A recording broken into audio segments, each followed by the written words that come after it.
Àwọn kan wà tá a lè pè ní arógomátìdí, a bá wọn jà má ṣojo.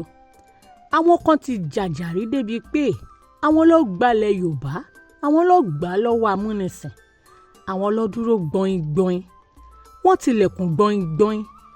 Wọ́n rí i dájú pé ilẹ̀ Yorùbá ò parun. Wọ́n rí i dájú pé látijọ́ ẹnikẹ́ni wọn ò fọwọ́ rọ́ ilẹ̀ Yorùbá sẹ́yìn. Àwọn eléyìí wọ́n ti gbìyànjú, wọ́n ti kọrúkọ wọn sínú ìwé ìtàn ilẹ̀ Yorùbá tá a lè gbàgbé wọn títí ayé. Irú wọn ni Timi Àgbàlé Ọlọ́fàáná àti Gbonka Ìbìrì. Timi Àgbàlé ti Gbonka wọ́n jẹ́ akọni ọdẹ apẹrin. Jagunjagun ni wọ́n nílùú Ọ̀yọ́ àtijọ́. Wọn ò ń ṣẹni tí wọ́n ń kóyán wọn kéré o, nítorí pé bí wọ́n bá kọ iyán wọn, wọ́n fewé bò wọn ò fewé bò, iṣu tó ta ni kò ṣeé fọwọ́ bò. Ìtàn tiẹ̀ fi yé wa pé Timi Àgbàlé òun ló dá ìlú Ẹdẹ tó wà nípínlẹ̀ Ọ̀ṣun báyìí òun ló dá a sílẹ̀. Ìwádìí oríṣiríṣi la ṣe. Nínú gbogbo ìwádìí wa yìí, èyí tó jòótọ́ tá a rí gbámú, àti pé nínú ìtàn àtẹnudẹ́nu àti ìtàn àtìrandíran nílẹ̀ Yorùbá, wọ́n tọpasẹ̀ ìtàn Gbonka àti Timi Àgbàlé, wọ́n tọpasẹ̀ ìdí ọdún 1500. Èyí jẹ́ àsìkò tí Timi a máa lo ọfà tó máa ń yọ iná láti fi jagun. Ìdí tó fi ń pè é ní Timi Àgbàlé Ọlọ́fàáná. Ẹ̀yin olólùfẹ́ wa, ẹ mọ̀ pé bí mo ṣe bẹ̀rẹ̀ fáàrà mi, ó yẹ kó ti máa yé yín ibi tí mò ń bọ̀rọ̀ lọ lónìí. Ìtàn Gbonka àti Timi Àgbàlé Ọlọ́fàáná òun la fẹ́ bára wa sọ lénìí. Kí lọ̀rọ̀ yìí fi papọ̀ mọ́ Ṣàngó? Kí gan-an ni Ṣàngó ṣe fáwọn méjèèjì? Báwo ni Ṣàngó náà ṣe ṣe tó fi padà kábàámọ̀ pé òun dájà sílẹ̀ láàrin ọ̀rẹ́ méjì? Ṣé ẹ ti wá wá nǹkan fìdílé àbẹ́ ti fìdílé nǹkan? Ẹ wá lọ kó ẹ̀kọ́ o gẹ́gẹ́ bí ọmọ Yorùbá àtàtà. Ẹ má jẹ́ ká jókòó kẹ́nìkan máa sọ pé báyìí ni ìtàn wa ṣe rí. Ìtàn wa rèé o, ká wá fetí ara wa gbọ́. Káwa náà wá kẹ́kọ̀ọ́ ká bá lè máa kọ́ àwọn ọmọ wa kí ìtàn yìí kó bá máa tàn kálẹ̀ láti ìran kan dé ìran kan. Dámilọ́lá Ayépọ́lá Ọlọ́runṣẹ̀yẹ lórúkọ mi. Ẹ máa bá mi kálọ. Bí mo ṣe sọ ṣáájú, Timi Àgbàlé Ọlọ́fàáná a máa lo ọfà náà láti jagun. Gbonka Ìbìrì ń tiẹ̀ kì í lo ọfà láti jagun, àmọ́ ó lóògùn jarọ ni lọ. Ògùn yìí ló máa ń lò láti fi ṣẹ́gun ọ̀tá nílé àti lójú ogun. Ìtàn jẹ́ ó yé wa pé Timi Àgbàlé jẹ́ ọ̀rẹ́ tímọ́tímọ́ fún Gbonka. Àwọn méjèèjì a sì máa ṣiṣẹ́ gẹ́gẹ́ bí jagunjagun láyé ìgbà tí Aláàfin Ṣàngó tó wà lórí ìtẹ́. Àpètàn orúkọ Timi Àgbàlé Ikúbọlájẹ́. Orúkọ bàbá rẹ̀ a sì máa jẹ́ Lálẹ́mọ. Àwọn ọmọ bàbá rẹ̀ lára wọn ni Oyèfì, Odùníyì àti Àjẹ́ńjù. Timi Àgbàlé náà bímọ o, kì í ṣàgàn. Ó bí ọmọ ọkùnrin méjì. Àmọ́ ìtàn ò fi bẹ́ẹ̀ sọ ohunkóhun fún wa nípa Gbonka tiẹ̀. Yàtọ̀ sí pé òun àtọ̀rẹ́ rẹ̀ wọ́n jẹ́ alágbára ńlá nílùú Ọ̀yọ́lé. Agbára wọn pọ̀ débi pé ó tó àkókò kan agbára Aláàfin Ṣàngó ò fẹ́ ká wọn mọ́. Ẹ̀rù bẹ̀rẹ̀ sí í bà á pé àwọn méjèèjì lè pa òun àbí kó lé òun kúrò lórí ìtẹ́. Ìdí rèé o t'Aláàfin Ṣàngó fi ń wá gbogbo ọ̀nà láti mú ìpínyà dé bá àwọn ọ̀rẹ́ kòríkòsùn méjèèjì yìí. Ó sì ní kí wọ́n rán Timi Àgbàlé tó burú jù láàrin àwọn méjèèjì, kán rán níṣẹ́ ikú, kán rán níṣẹ́ dé tòrótòró, kán rán níṣẹ́ ikú tí ò ní lè padà délé mọ́. Ṣé bọ́mọ lọ́mọ ló ṣe ránṣẹ́ dé tòrótòró?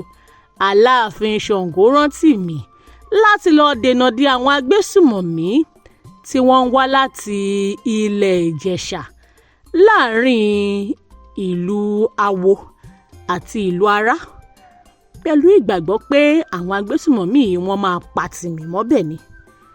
Timi ò ti fura pé ṣé ẹkú lọ bá róhun, ṣọba wa rán ẹ níṣẹ́. Wàá lò lọ ni ọba rán ni níṣẹ́. Odò ọba kún, iṣẹ́ ọba ò ṣe é má jẹ́, odò ọba rèé, kò ṣe é bínú là kọjá.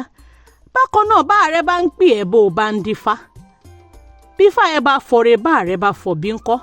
Tìmì Àgbàlé rí i pé kò sí nǹkan tóun lè ṣe, ló kẹ́rù ẹ̀ ó dìgbà ó dàgbọ̀n, kò kú mọ̀ pé iṣẹ́ ẹkú lọ bá rùn ún. Àmọ́ ń gbọ́ fìrìfìrì pé àwọn agbésùmọ̀mí yóò ń ṣẹni kékeré o, wọ́n lè ṣekú pa òun. Kò láwárí kankan tó lè ní. Ó pe àwọn ọmọ ogun ẹ̀ kíá, wọ́n sì nìṣó ń bi tó bá rán wọn. Wọ́n tẹ̀dó sábẹ́ igi kan tí wọ́n ń pè ní Ẹdẹ, tó wà láàrin ìlú Awo àti ìlú Ará. Ìlú náà ló sì ń pè ní ìlú Ẹdẹ, èyí tó wá di Ẹdẹ tó wà nípínlẹ̀ Ọ̀ṣun lónìí. Àsìkò tí Tìmì Àgbàlé wà ní ibùdó yìí, àlàáfíà jọba lágbègbè náà, àwọn agbésùmọ̀mí ò sì wá da agbègbè náà láàmú mọ́. Èyí tó mú kí ó ránṣẹ́ sáláàfin Ṣàngó pé ṣé òun lè máa padà bọ̀ wálé. Bàbá, iṣẹ́ tí ẹ rán mi mo ti jẹ́ o. Ẹ kú mọ̀ páláàfin Ṣàngó fẹ́ ya òun àtọ̀rẹ́ ẹ̀ ní. Aláàfin Ṣàngó ní kí Tìmì dúró ságbègbè náà o. Ó tún fọwọ́ sí pé kó máa gba owó ẹyọ 5 bí owó bodè láàrin àwọn agbègbè yìí, kó sì máa mú ìṣákọ́lẹ̀ wá fóun. Tìmì Àgbàlé fi ìṣákọ́lẹ̀ ránṣẹ́ sáláàfin Ṣàngó fúngbà díẹ̀. Nígbà tó yá, ó fọ́ akẹ́kọ̀ọ́rí, ó lóun ò tẹ̀ ní fi ìṣákọ́lẹ̀ kankan ránṣẹ́ sáláàfin mọ́. Tọ́ba bá fẹ́ ṣe gan-an ni kó bá ṣe. Ìgbà tó bá retí ìṣákọ́lẹ̀ látọ̀dọ̀ Tìmì lẹ́dẹ tí ò rí, èyí mú kí ọba gbé oníṣẹ́ dìde o. Tọ́ba la gbọ́ lọ sí ìlú Ẹdẹ láti lọ wádìí ohun tó mú Tìmì tó fi dáwọ́ sísan ìṣákọ́lẹ̀ dúró. Kí ló rí lọ́bẹ̀ tó fi wárú ọwọ́? Ta ló gúnyán fún un tó ní tọbẹ̀ òṣòro tó fẹ́ gbéná wojú Aláàfin Ṣàngó? Tìmì sọ fún oníṣẹ́ Aláàfin pé òun sì fa akẹ́kọ̀ọ́rí láti máa san ìṣákọ́lẹ̀ fáláàfin ni.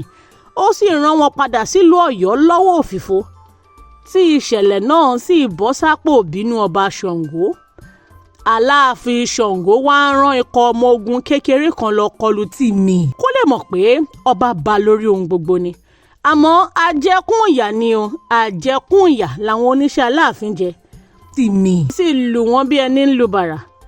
Ojú tí ńlá máa lélẹ́yìí forí adé. Ó dẹ̀ ṣeéṣe kí Tìmì, tí àwọn èèyàn ti ń pè ní ẹlẹ́dẹ, nígbà náà wá dojú ìjọba àwọn bolẹ̀ láìpẹ́. Ó wá ronú pé táwa lẹni tó lè gé ìyí apá Tìmì. Ó rò ó síwá, ó rò ó sẹ́yìn.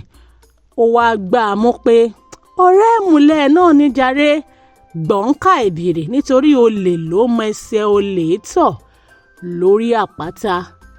Aláàfin Ṣàngó sọ ìwà orí kunkun tí Tìmì Àgbàlé hù fún òun, ó sọ fún Gbọ̀nká. Ó sì ní kó lọ mú un wá sílùú Ọ̀yọ́. Àmọ́ ṣe ni ọba pe àwọn ọmọ ogun tó ń tẹ̀lé Gbọ̀nká lọ sẹ́dẹ sẹ́yìn. Ó sì pàṣẹ pé wọ́n gbọ́dọ̀ rí dájú pé wọ́n pa á, léyìí tí ó sì hàn sí Gbọ̀nká fúnra rẹ̀. Àbẹ́ẹ̀rí pété lọ́ba Ṣàngó ń lò. Ṣé ń bá mi ká lọ? Ẹ̀yin olólùfẹ́ wa níkànnì Yorùbá Gidi TV. Àwọn ọmọ ogun ọ̀rẹ́ kòríkòsùn yìí wọ́n wá wọ̀yá àjà, tí apá Tìmì sì ń léwájú. Èyí tó mú kí àwọn ọmọ ogun Gbọ̀nká sá sẹ́yìn fúngbà díẹ̀. Lẹ́yìn ọ̀rẹ̀yìn wọ́n pinnu pé àwọn olórí ogun méjèèjì ní kí wọ́n kọjú ìjà síra wọn, káwọn lè mọ̀ ẹni tí yóò ṣẹ́gun. Gbọ̀nká gẹ́gẹ́ bí jagunjagun tó lóògùn, ó pàṣẹ pé kí Tìmì sùn lọ fọnfọn lásìkò ìjà náà. Ó sì dí tọwọ́ tẹsẹ̀, ó dìlú Ọ̀yọ́. Aláàfin Ṣàngó kí ipò kú ogun àjàyè, àmọ́ ìṣẹ̀lẹ̀ náà kò dùn mọ́ nínú rárá. Ó sì pe àwọn Ọ̀yọ́mèsì láti fún òun ní ìmọ̀ràn lórí ohun tó yẹ kó ṣe láti lè rẹ́yìn àwọn jagunjagun alágbára méjèèjì yìí. Àwọn Ọ̀yọ́mèsì gba Aláàfin Ṣàngó nímọ̀ràn pé kó tako ìjà táwọn ọ̀rẹ́ méjèèjì yìí jà nílùú Ẹdẹ o, kó pàṣẹ pé kí wọ́n tún ìjà náà jà nílùú Ọ̀yọ́ níwájú ọba àtàwọn Ọ̀yọ́mèsì. Ọjọ́ Akẹsàn ni wọ́n tún fi ìjà yìí sí. Àwọn ọ̀rẹ́ méjì yìí bá tún fìjà pẹ́ta.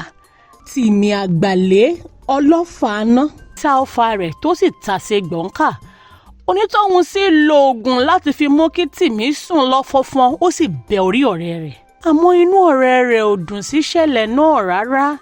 Ó ránṣẹ́ sí Aláàfin Ṣàngó pé kó fi orí ìtẹ́ àwọn baba ńlá rẹ̀ sílẹ̀ tàbí kó ṣígbá wò, tó túmọ̀ sí pé kó kú nítorí pé ikú tó ń pa ojúgbà yìí ni òwe ló ń pa fún ni. Gbọ̀nká sọ fún Aláàfin pé kò sí agbára kankan tó lè lé òun kúrò nílùú Ọ̀yọ́ o.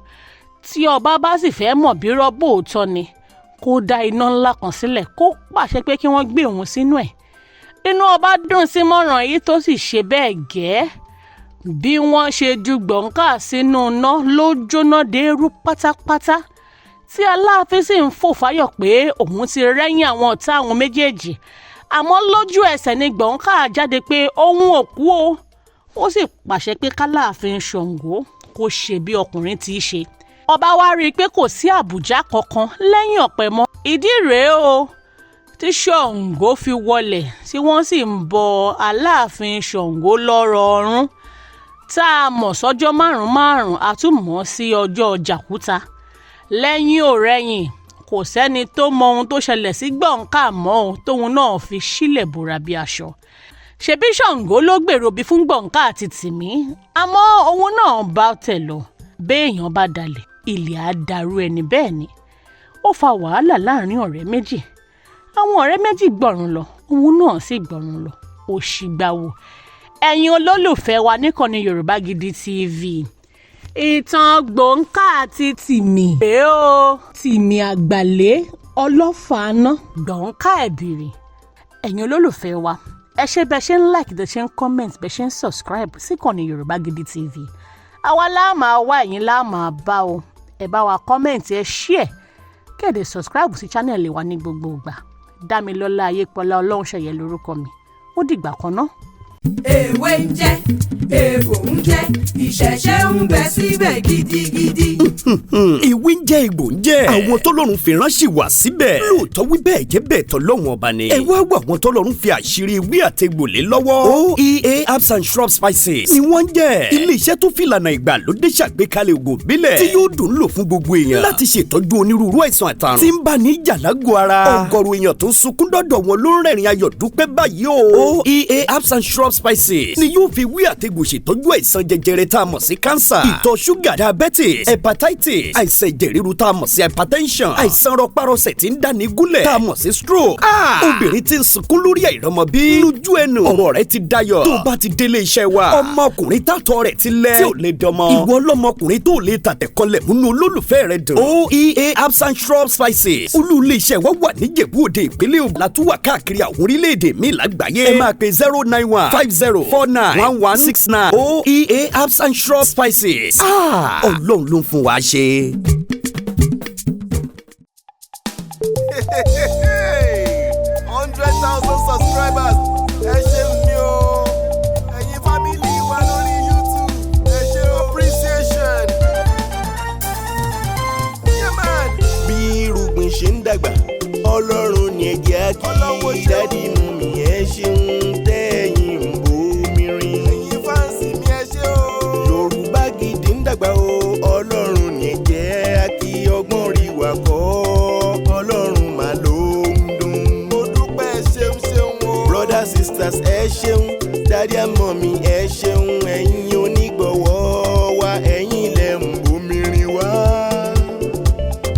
100K subscribers, thank you, ẹ ṣeun. Yorùbá Gidi ń dúpẹ́, àwa mọ̀mọ́ more, àwa mọ̀mọ́ more, àwa mọ̀mọ́ more o. Yorùbá Gidi ń dúpẹ́, àwa mọ̀mọ́ more.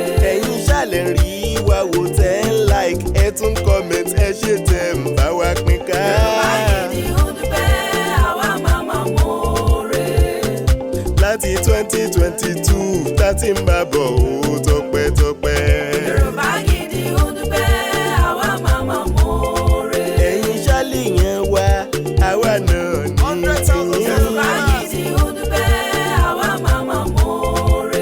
Àwa mọ̀mọ́ more, àwa mọ̀mọ́ more o. Yorùbá Gidi ń dúpẹ́, àwa mọ̀mọ́ more. Àwa màmá more, àwa màmá more. Yorùbá Gidi ń dúpẹ́, àwa mọ̀mọ́ more.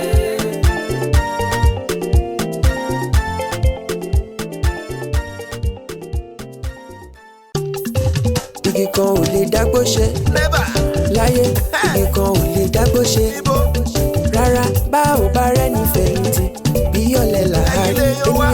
aṣọ tiwa tọ́lọ́run ló fún wa. ènìyàn bó ní lára jaṣọ lọ. Yorùbá Gidi TV ń dúpẹ́. ẹ ṣé gan. Thank you. ẹ ṣé púpọ̀ o. ẹ ṣé gan. gbogbo ọmọ Yorùbá. ẹ mà ṣe ń wá. ẹ ṣé gan. 100,000 subscriber o. ẹ ṣé gan. 100,000 ẹ̀yin lẹ́gbẹ́ wá débẹ̀. ẹ ṣé gan. ẹ ṣé gan. ẹ̀yin olùfẹ́ wa kárí ayé o. ẹ ṣé gan. ẹ̀yin lẹ́gbẹ́ wá débẹ̀. ẹ ṣé gan. ibi adé lò ní ẹ̀yin ni. ẹ ṣé gan. ẹ̀yin onígbọ̀wọ́ wa. ẹ ṣé gan. ẹ̀yin supporters àdúpẹ́dúpẹ́. ẹ ṣé gan. gbogbo family ẹ ṣé o. ẹ ṣé gan. ẹ ṣé ẹ̀yin onígbọ̀wọ́ wa. ẹ ṣé gan. Yorùbá Gidi ń dúpẹ́ sẹ́. ẹ ṣé gan. Yorùbá Gidi TV. Yorùbá Gidi TV òun ni kẹ́ ẹ máa wò nígbà gbogbo. Ẹ fojú yín ló ń jẹ níbi tẹ́ ẹ ti lè kọ́gbọ́n, níbi tẹ́ ẹ ti lè rí àwọn àṣà Yorùbá tó yanjú. Yorùbá Gidi TV òun ló mú ètò rere wálé ayé, níbi tẹ́ ẹ gbé fẹ́ kọ́gbọ́n, níbi tẹ́ ẹ gbé fẹ́ kọrin. Yorùbá Gidi TV òun ló ń pè yín kẹ́ ẹ máa wò nígbà gbogbo. Yorùbá Gidi TV. Ibi tá a ti ń fún yín láwọn nǹkan tẹ́ ẹ fẹ́, àwọn nǹkan tó ṣàǹfààní tó yẹ kẹ́ ẹ máa wò nígbà gbogbo, nígbàkigbà. Ìbẹ̀lẹ̀ wà yìí máa subscribe sí, subscribe tẹ subscribe sí. Yorùbá